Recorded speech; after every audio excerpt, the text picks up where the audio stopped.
All right, good morning, everyone. I'd like to thank you all for joining us. I'm Gina Ford, Communications Director for Prince George's County Executive Angela Alsobrooks.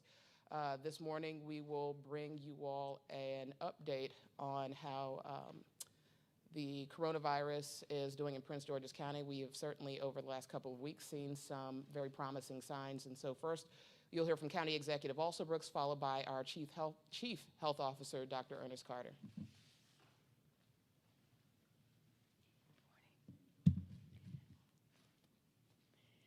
Good morning, everyone. I want to thank you, first of all, for coming here this morning as I give some updates on on COVID-19 here in Prince George's County. I will also provide an update regarding our police reforms and our search for a new police chief, and so I'll give you some information about that as well as we go through our press conference. I want to thank Dr. Carter, as always, and the Health Department, who have done a phenomenal job during this entire crisis. They have made significant sacrifices and had a really tall task. But I want to say thank you so much to Dr. Carter for his commitment and compassion. We are doing much better, and you'll hear a lot about that today. I am excited not only to speak with you about about COVID-19 and how our county is faring, but mostly I'm excited to talk with you about our recovery. Even in the early stages of this, we are seeing that Prince George's County is showing signs of positive growth. We are doing all that we can to foster growth during this time, and I want to share with you the steps that we're taking to make sure that Prince George's County does, as I promised at the beginning of this, and that is to emerge even stronger than we started. As of today, we have 19,776 positive cases of COVID-19 in our county, and 692 of our residents have lost their lives to this virus. I don't have to tell you what that means for us. 19,000 people and close to 700 of our residents have lost their lives to this virus since March. It's personal. It always has been for us. And so we really continue to pray for those who are grieving. There are so many in our county who continue to grieve. There are many who have suffered and continue to suffer, and we want to continue to offer our thoughts and prayers and let them know that we're working as hard as we can to make sure that we stop the spread of this virus. But I should also tell you that even as we will continue to support those who are grieving and suffering, that we are really grateful that a great number of our residents are recovering. They're making full recoveries. They are doing very well. And so we are really, really grateful for that. And we are grateful for the sacrifices of Prince Georgians who have sacrificed so greatly and who've done so beautiful to make sure that we have stopped the spread of COVID, or limited the spread of COVID-19 in our community. Countywide, through our health department, our hospitals, and other private entities, I want you to know that we conducted 10,000 COVID-19 tests during the week of June 21st. We have testing sites located strategically around our county at the Cheverly Health Department. Many of you have been there. The Laurel Beltsville Senior Center, Prince George's Sports and Learning Center Complex, the Rolling Crest Chillum Community Center. And in the next 2 weeks, we will open an additional testing location at the Leonard Dyer Regional Health Center in Clinton, Maryland, to provide even more access for our residents in South County. While we've been testing around 10,000 people per week countywide, we also have the capacity to test more. And so we really are pleased with how far we've come. Our health department has worked especially hard to make sure that those tests are now available without an appointment, and that we have individuals who are able to be tested who are asymptomatic. This is extremely important to us. Our COVID-19 positivity rate has continued to decline from its all-time high of 43% during the week of April 19th, and during the week of June 28th, preliminary data shows only 6.5% of our COVID tests have come back positive. This is astonishing. The actions that we have taken as a county government, as well as the community, has really helped to flatten the curve. That is a phenomenal recovery that the county has made. We are not done yet, but I do want to say once again that Prince Georgians have been phenomenal. in making sure that we saw that decline in the spread of this virus from 43% to 6% is really, really significant. When COVID-19 started to hit our community, we were very, very concerned. We remain very concerned. And I want to be clear about something. We were hit hard, but it was not because we are a majority Black county. I've unfortunately heard that said. It is not true. COVID-19 is not a pre-existing condition, or is not also because we're a large Latino population, or because we somehow disregarded the safety precautions. None of those things are true. Instead, what we know is that our community is dense and urban. We house one of the largest segments of the federal workforce, along with a good number of our residents are essential workers who had to go to work when everyone else was able to stay home. And thousands of people visit Prince George's County every day. We have data from the University of Maryland, College Park, that showed us not only do we have an inordinate amount of people who come in and out of Prince George's County every day, but their data showed us as well that we were in the top 3% in terms of social distancing in the country. So I think it is important to note that Prince Georgians have been very, very responsible and compliant, and I'm just very proud of them. And despite all of those factors and more, our cases have been dropping precipitously. And I want to thank each and every one of you, because we could not have flattened this curve without the concerted effort of our engaged citizens who have been there with us every step of the way. Prince Georgians, and this is just the fact of the matter, I'm so proud to say that they look out for each other. Prince Georgians have made sure that we have cared for each other, that we have covered our faces, that we have remained distanced, that we had to forego some of the family gatherings that we wanted. There were many sacrifices that had to be made over the last several months with graduation celebrations and other significant milestones. But we now have the data to back up the fact that Prince Georgians had each other's backs. And so overall, our infection rate has trended down since April. However, there has been a slight increase in the rate of infection over the past few days. I have to just ask everybody, please remain vigilant. We are concerned. We'll see what happened after 4th of July weekend. I know people were anxious to get together, but we're seeing that those numbers, although are headed in the right direction, that we did see a slight increase, and we want to make sure that people are still vigilant. That said, our county has one of the lowest infection rates. That our county that started with one of the highest infection rates in the state now has a lower infection rate than the state of Maryland's average. So our infection rate is continuing to decline. Nobody had to beg Prince Georgians to wear a mask.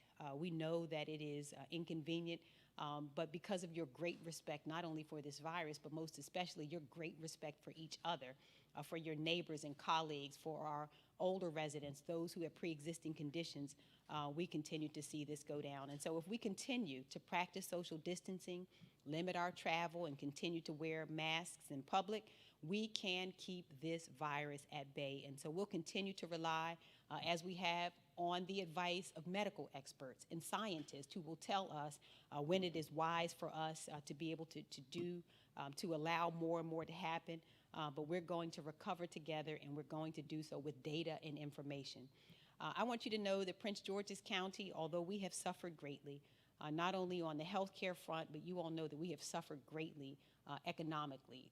The number of businesses that made sacrifices and that were devastated, all those who lost jobs, over 125,000 Prince Georgians who had to file anew for unemployment. This has been a tough time for us, but I want you to know that Prince George's County is well positioned for a strong recovery from this pandemic. Several weeks ago, I started the Prince George's County Forward Task Force. You luckily heard from Dr. Dukes, who had come here, and our good friend Bill Von Haney, and that was very intentional. It is important that we recover, but more importantly, I want you to know that we have looked toward how do we move forward? How do we do so in a way that leaves us stronger than ever? How do we maximize and take advantage of all of the lessons that we have learned during this time to make sure that we recover stronger in business, that we recover stronger educationally, that we recover stronger in every respect of our community?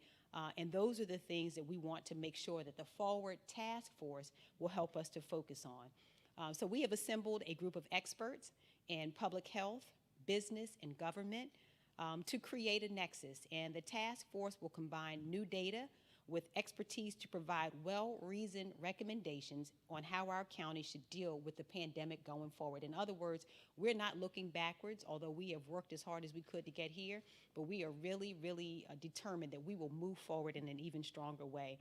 So the Prince George's Forward Task Force will generate a final report. However, as I have said, we'll be implementing the recommendations of this task force in real time. In fact, I am really excited to receive the first part of this report from this group within the next 2 weeks, and they'll be bringing to me a round of actionable items that we can begin to implement right away, and so we will make sure that we do that as we receive those recommendations in the next 2 weeks.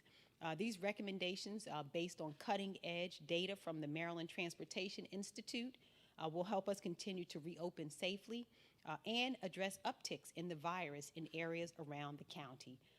Our economy is also recovering, and the economic outlook in Prince George's County is improving all the while. Projects across our county are continuing to move forward. Again, this is really good news for us.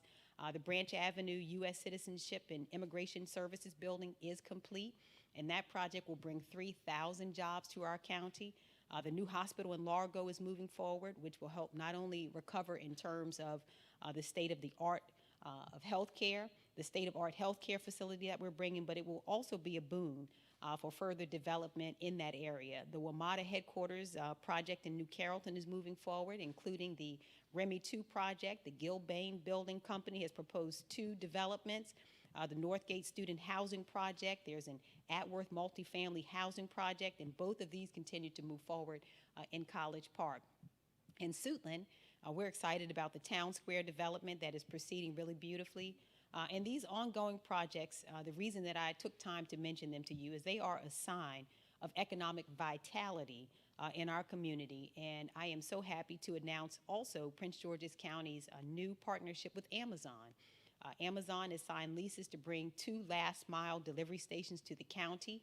One last-mile facility will be located in an industrial area on Prince George's Boulevard in Upper Marlboro, and the other will be in an industrial park on Willowdale Road in Lanham.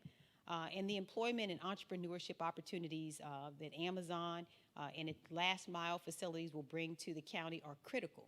These are critical at a time where, again, Prince George's County, don't forget, was the top job creator in Prince George's County for 5 years in a row. Seeing 125,000 newly unemployed Prince Georgians is very serious. And so we will be looking for opportunities like this to continue to bring jobs back. And these facilities will create hundreds of full-time and part-time jobs. Now, these pay a minimum of $15 per hour with benefits. But this is just one of many opportunities that we will pursue. We will pursue opportunities on every level. I know what Prince Georgians will say is they want to make sure that we're also attracting those jobs to bring the 6-figure salaries and the larger salaries. And we're going to continue to have across a spectrum. We're going to really be aggressive in pursuing businesses to come into Prince George's County, technology companies, other businesses. And so these are some of the signs that we're really happy about. And I want to note that while Amazon is bringing these facilities to the county, the company is also making a commitment to our community. Last month, Amazon announced that it's bringing its Amazon Future Engineer program to 132 Prince George's County public schools. The computer science program is expected to benefit more than 49,000 PGCPS students. And all of these projects that I touched on indicate that our community is in a strong economic position for the future.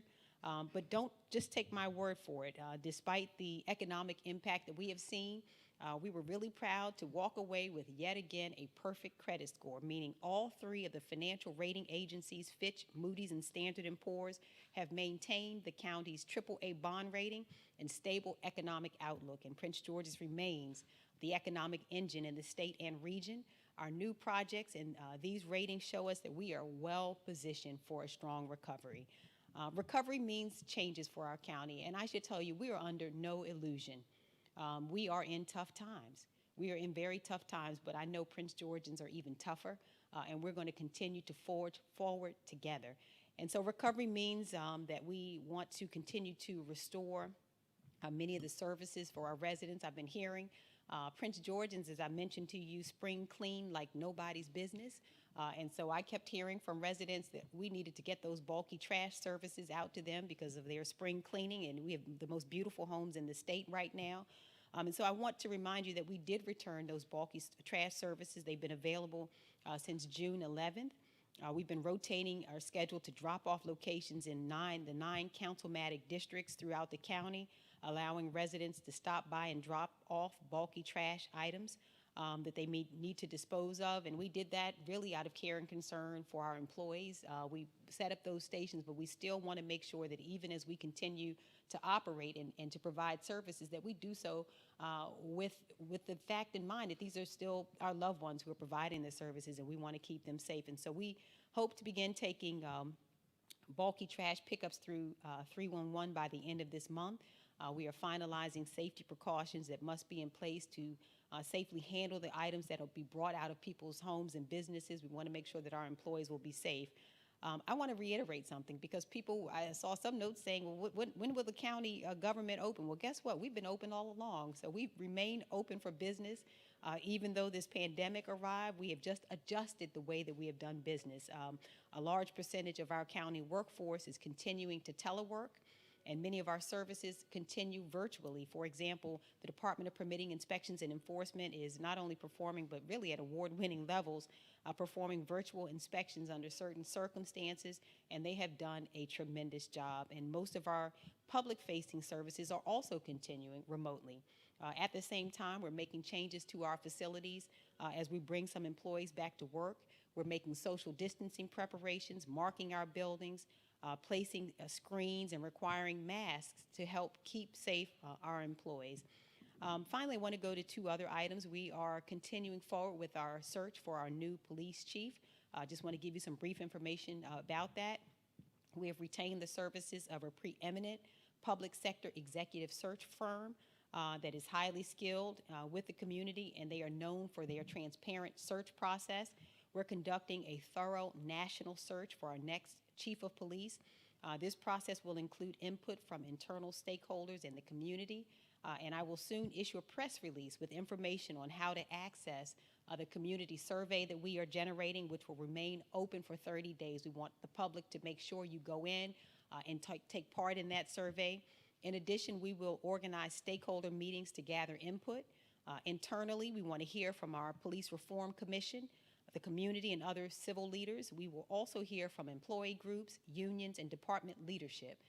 Because of COVID-19, these meetings, of course, will be conducted virtually, but it is our intention to touch every part of our community as we go through this process, and again, to make the process transparent and to make sure that everybody understands where we are in it.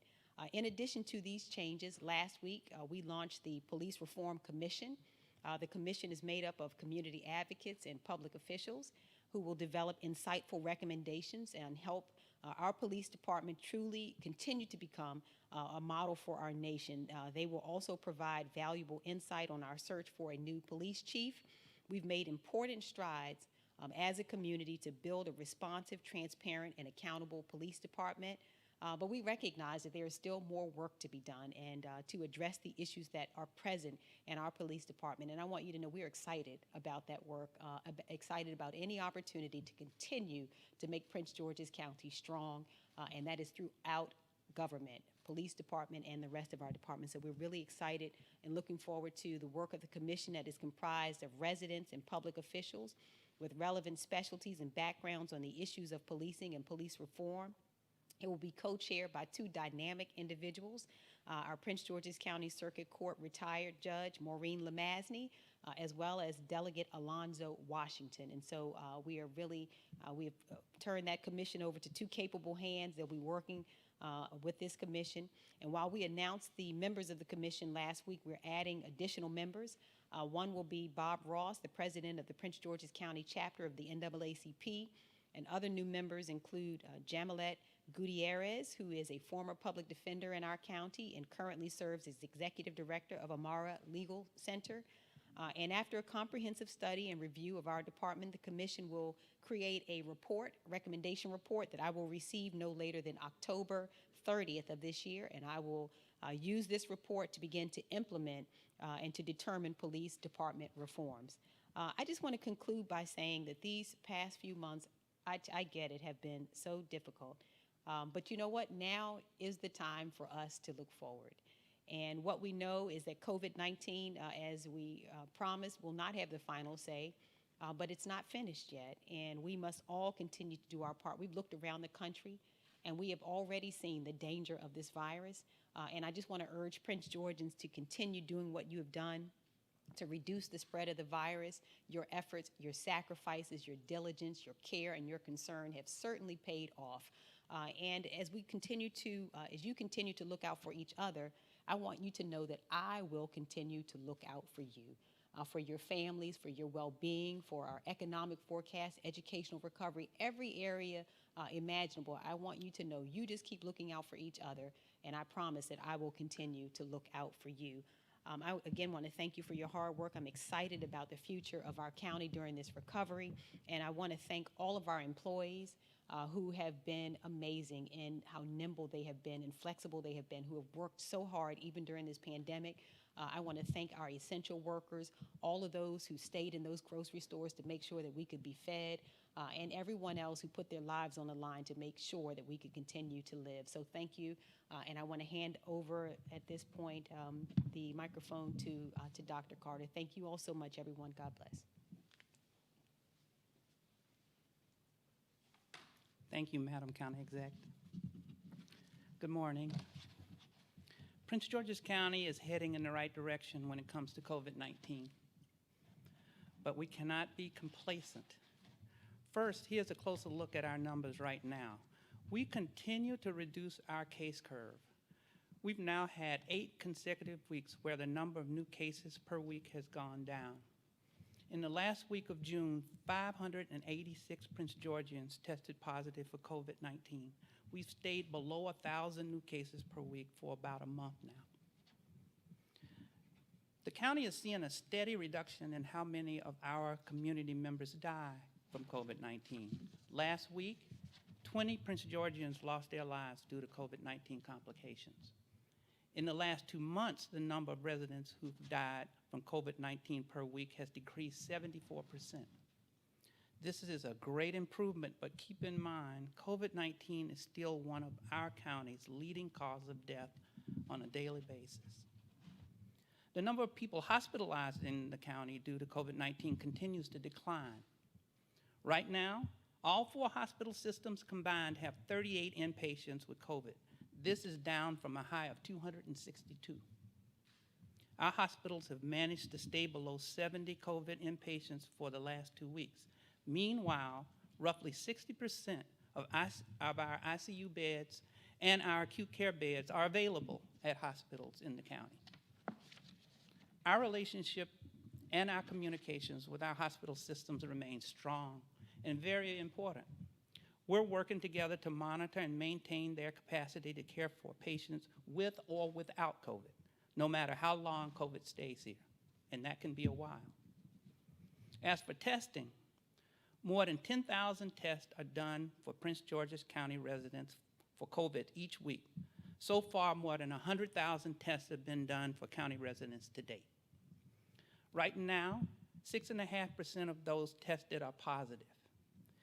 That positivity rate has steadily decreased for 10 weeks, resulting in an 85% reduction since April.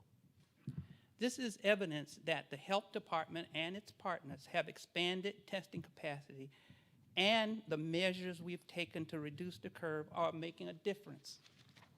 The health department now operates and supports 5 permanent testing sites, as well as a pop-up testing site each week at different locations countywide. Our tests are free. You don't need an appointment. You don't need a prescription. You don't need insurance. You don't need to even feel sick to get a test from us. We will also never ask anybody about their immigration status. We're encouraging everybody to get tested. It helps us to get a better sense of how the virus is behaving and spreading in our community. That means we can track who needs to be isolated to prevent others from getting infected. That's so important. This is why I'm making a public plea for everybody to answer your phone if you see on your caller ID MD COVID. That's a contact tracer calling you. And what they want to do is give you important information and instructions to keep you and others safe. The more testing and tracing we do, the more COVID-19 infections we can prevent. We're keeping an eye on our infection rate because it has crept up a bit. The infection rate measures how many other people a COVID-positive person can infect. Our low in early June was 0.72. So overall, each person with COVID was infecting less than one other person. While this is still true, our infection rate has increased to 0.92, and we suspect it's going to increase a little bit more, placing us at medium risk for spread. In other words, COVID-19 continues to spread in Prince George's County, but in a slow and controlled fashion. We want to be below 0.9. When you're below 0.9, you're at low risk. So we're keeping a real strong eye on that. Therefore, it's clear this is no time to relax. We've all heard about infection spikes happening in other states. Prince George's County is not immune to that. Our cautious reopening approach has helped us succeed in getting to this point in the COVID fight. We should remain cautious and keep in mind that it's possible we will see our numbers start to rise again. More than less likely it will. So if the county sees this, we're going to respond appropriately, and our residents must also. Slow reopening means that we're making progress. It does not mean we've won by any means. We have to stay strong and stay smart. We must be on our best behavior, or COVID-19 will take advantage of the opportunity and it will spread. So, wear a mask when you're out in public. You're keeping yourself and everyone else safe. Stay 6 feet from others even while you have a mask on. Avoid large gatherings. If you still don't feel comfortable sitting in a restaurant, order takeout and give the person a generous tip. Please wash your hands often and stay at home as much as possible. Unfortunately, COVID-19 is a part of our daily lives, and it's going to be that way for a while. Fortunately, we know what has worked so far. So we can't let up. We just can't let up at this point. Thank you. Thank you, Dr. Carter. We'll take any questions.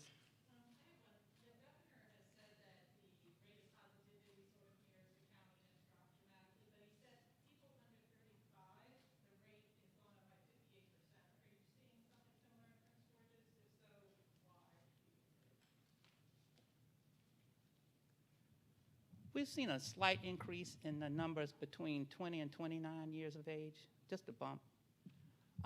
Well, it's because, we're testing more. We're getting more young people to come in for testing. But I don't think that's any significant indicator of anything. How much would you say when you say 20? Patty, I'll get you the number. I don't have the number, so I'll have to get it to you. For you, Patty. Yeah. Ms. Alsobrooks, how nervous are you? I mean, you've gotten in a great spot from where we were when we first started speaking here. How nervous are you seeing what's going on in the South that come up? Well, you know what, I'm concerned because, again, what we experienced here was significant. 19,000 sick people and nearly 700 who have died is not small. So I remain nervous about it, but I have a lot of confidence in Prince Georgians. I tell you, just the period that we've had together, watching the infection rate go down, watching the positivity rate go down, these things didn't happen accidentally. It's because people took action. And I can tell you, I'm out and about, and I know Prince Georgians are taking this virus very seriously. In fact, they cautioned me, please don't take us too quickly. So I know that they are still very vigilant. And so I have confidence that what we are seeing will hold because I know that Prince Georgians respect this virus and that they respect each other. Sort of on a similar subject, schools have been the subject of the week, it seems. Yeah. Dr. Colson is conducting polling, planning, this and that. What's your desire? So So I've been talking to Dr. Golson. I know that she has been really diligent in making sure that she communicates with our families and also with our administrators and teachers and all of our support staff to hear from parents and others. I think is really important. I think, I agree with Dr. Golson that our most important priority is the health, safety, and well-being of our students and all of those who interface with them, who teach them. And so we're, careful in terms of this decision because we know it has consequences. We lost a few teachers this year who died of COVID-19. This is not a joke. So we know also that this spreads. So we have to be really careful in the decision we make. We'll make sure that we make a careful decision. I know that there's a town hall that is scheduled for next week. The school system is hosting to hear from parents again. You should know that a little more than a fourth, I believe, of our workforce has those comorbidities that we have. As we were able to survey teachers and others, that we are concerned that there are a lot of pre-existing conditions. But I should tell you also that I am very concerned about the achievement gap. Very concerned about the achievement gap. And if we have, it is a reality that we're facing is that we could see a loss in terms of the achievement gap, and that is also of concern. So we have to balance it. We want our kids to receive a solid education and to do the best we can, but we realize that people die if we get this wrong. Do you want them in class? I would like to have them in class, but again, we're going to follow the advice that we receive from the medical community and make the best decision we can relating to people's health and safety. Property tax. County Council has taken some action. A lot of people are concerned. A lot of people are talking about it. What do you think about that? Well, Property tax. yeah, well, as you know, the County Council is a separate body of government. They are a separate branch of government. They are independently elected, and I respect that. In terms of the homestead tax, I don't agree.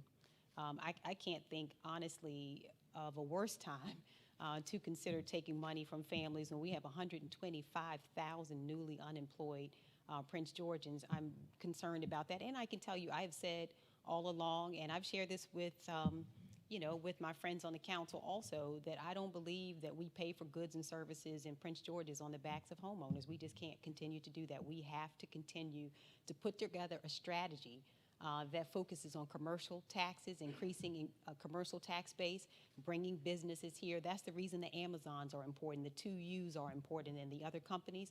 But the reality of the matter is we are going to face tough times. I agree with that. We are going to. We've seen revenue write-downs of $140 million or so. So we're going to have to find ways to continue to fund the things that are important to us. I just don't think we do it on the backs of homeowners, and that's just where I am on it. Dr. Carter had mentioned about the Maryland COVID, the contract tracing call, when residents get called. If residents don't respond in an adequate or proper way, could there be a possible, not want to put people in jail, but a fine for that, like happened in Brooklyn County, New York? Let me let Dr. Carter answer, please. Thank you. There was something else to add, but Okay. We're not at the point where we would find somebody for not responding to that, but we will be very intense about finding those folks. And so I'm going to leave it at that. Thank you. I tell you, Dr. Carter's in a different mood today, isn't he? He said he's going to, so for those who don't answer that COVID call, he's coming after you. He said a moment ago that we should be on our best behavior, and I think he means it.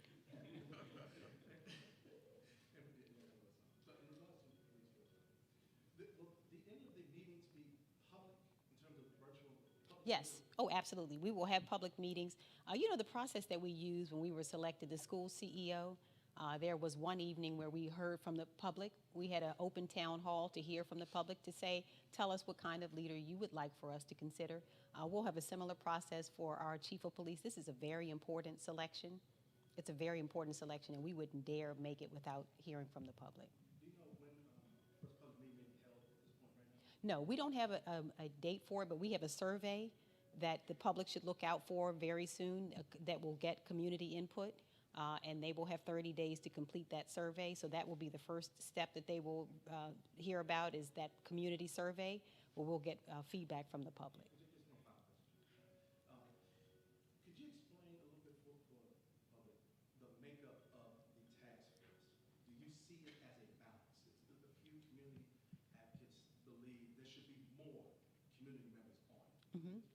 Well, so I issued an executive order, and it allows for 23 spaces on the task force, on the commission. And so that commission will be balanced. We have community advocates on there, community activists. We will also have individuals from the court system, as you've heard from retired Judge Lamazny. We have a legislator on that particular commission. So it is a very diverse group of individuals who will be, we have someone from our Latino community who will be on there. So it'll be a diverse group of voices. It is important to me. We're not afraid to hear from anybody.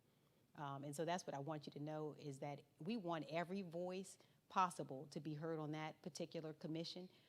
So we're not excluding any segment as best we can.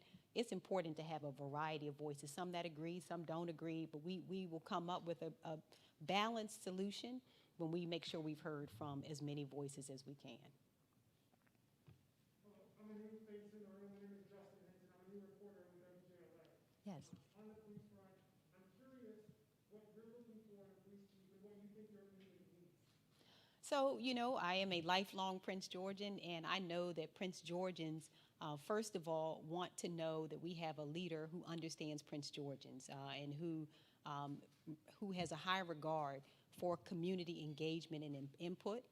So a large community policing model that does include the community. That's the only reason we've been successful in our efforts, and we have had very successful years of crime reductions. It's because we have an engaged community. So we first of all need a leader who understands that you can't represent people you don't know or understand. So having a strategy that includes the community and having that kind of leader is very important. We also need a leader who understands the science of policing.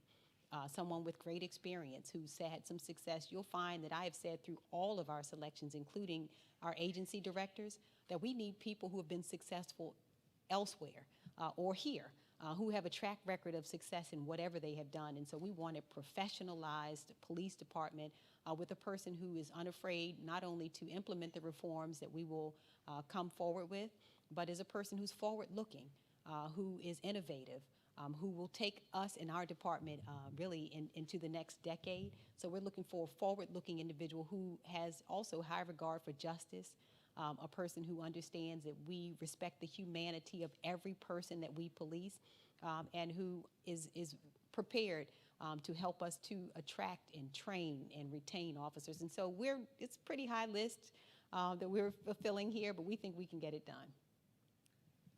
All right. If there's nothing else, thank you very much.